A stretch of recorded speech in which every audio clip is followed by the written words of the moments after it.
Hi, I'm Charlotte Ross. I'm a project coordinator for the Solid Ground project, which is run through UConn Extension.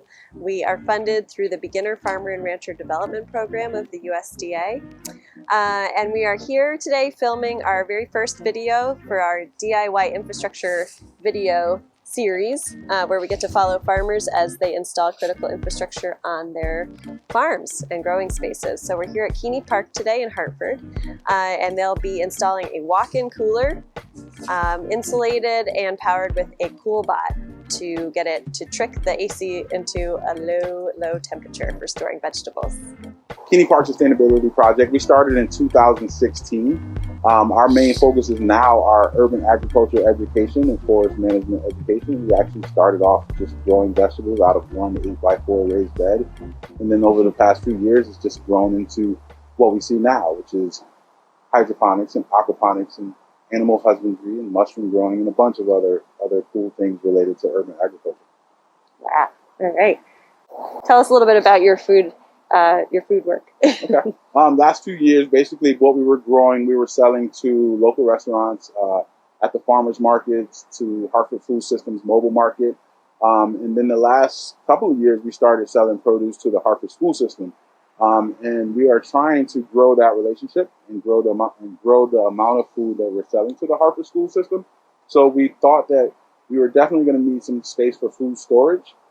Because we also aggregate produce. So we buy produce from local farmers in the Windsor and Hartford area, and we store that and we sell that to the school system as well. In the past year, our aggregation system is set up in a way where we have to buy all the food one day and deliver it the same day, which becomes very tiresome.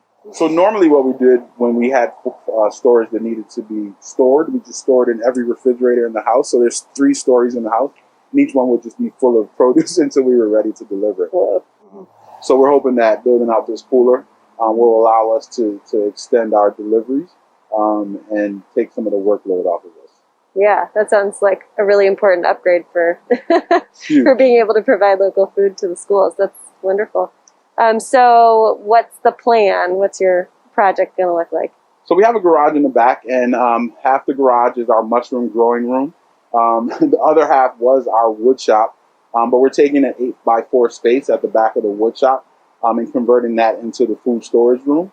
Okay. We're going to insert an air conditioner and connect a Coolbot to it. Nice. Okay, so a super insulated room, and you're building it into an already existing structure. Correct. That's handy. Yes. A little less structural build. Yes. Nice. All right. A lot less expensive as well. Yeah, nice. So do you have a sense of what the total project cost will be here? Yeah, so total project cost will be $3,500, materials and labor included.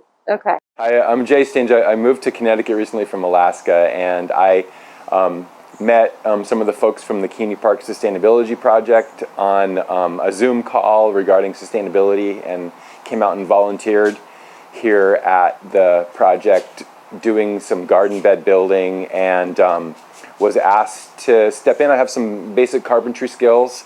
Was asked to step in for a project here on the cold room.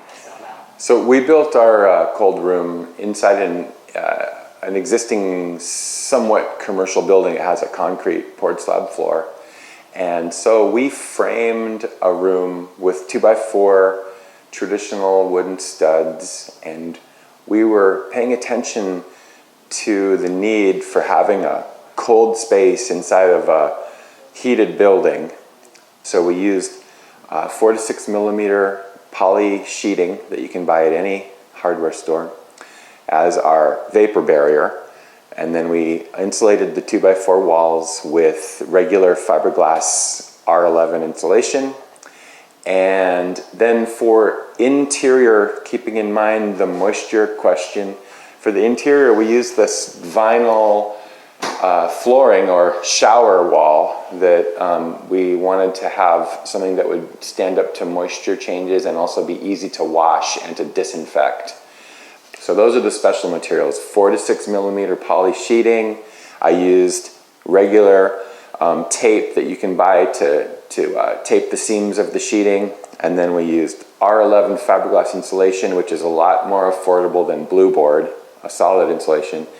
And then we used regular 2x4 studs and for the outer walls, when we were framing and sheathing, there it's just 1/2-inch OSB, so a really affordable plywood choice. Yeah, so this cold room, it's about 13 feet long, about 8 feet wide, and it's got a 9-foot ceiling. It's inside of a larger building, and our building here has a poured concrete slab, and actually part of our structure has a stem wall. And that's probably going to be out of the norm. Most people are probably going to have a more traditional dirt floor or a wood floor. But what we did to build our room was essentially to frame non-weight-bearing walls, so we didn't have to build anything structural. So we put a regular plate in the bottom, plate in the top, and studs between, and framed in the door, and cut a hole in the exterior wall with a Sawzall to put the air conditioner in. And I didn't have to frame a header for this air conditioner because I fit it between weight-bearing studs, and so that wasn't a big deal. The rest of the room, you don't have to put headers in for the doors. You don't have to do anything structural. It's all just framing to be able to hold insulation and hold the sheathing. For the door, we used the exterior door, which has a little bit of insulation in the door framing itself. There's some foam insulation in there. And when we hung the door, traditionally using using shims and screws to sort of get the door hung and level and straight. And then what I did is I did what I do back home, which is I took a foam aerosol insulation and I sealed the gaps around the door so that they're 100% sealed with insulation. And then we put an exterior brush on the bottom of the door to just sort of seal the gap between the bottom of the door and the concrete floor. With the concrete slab, we wanted to be able to attach the bottom plate of our wall to the concrete floor so it wouldn't move. And in our case, what we did is we used kind of old school concrete nails that you shoot with a .22 rifle cartridge. It doesn't have a bullet in it, right? And so Herb just happened to have that laying around. Other people might choose to use a more accessible masonry bit. You can drill through the wooden plate and into the concrete or brick wall or floor that you're dealing with, and get a regular masonry bit at any hardware store, and then use a screw that's built to attach into concrete. Sometimes people call them redheads or expansion bolts, but it's a way to tie wooden framing into concrete or brick. So that was a material and a concern and an issue that we had to address in this room, but it wasn't that big of a deal. I think we shot our concrete framing, like basically one nail per stud bay. And so we built our walls on 2-foot, 24-inch centers. And the ceiling, we already had 16-inch joists in the existing ceiling because we're in a 2-story building that has an attic above us. And so on the interior, my friends here at Keney Park Sustainability Project and I came up with the idea of using vinyl flooring for the walls. We wanted something that we could scrub and clean, and that would be waterproof, not be impacted by any moisture that collects. It worked really well for the walls. It was really difficult to put the vinyl flooring on the ceiling joists because it didn't have enough structure to really hold up there very well. It was hard to get it up there square. We pieced in this job when we had available time. I think altogether, I would estimate that the primary framing might be, for this room, might be a 2-day job. And then the interior nailers and insulation and vapor barrier work, we budgeted at around 40 hours.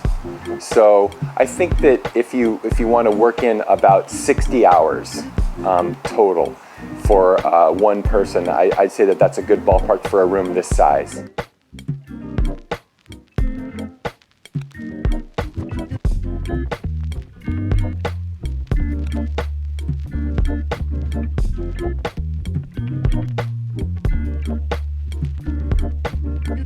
you.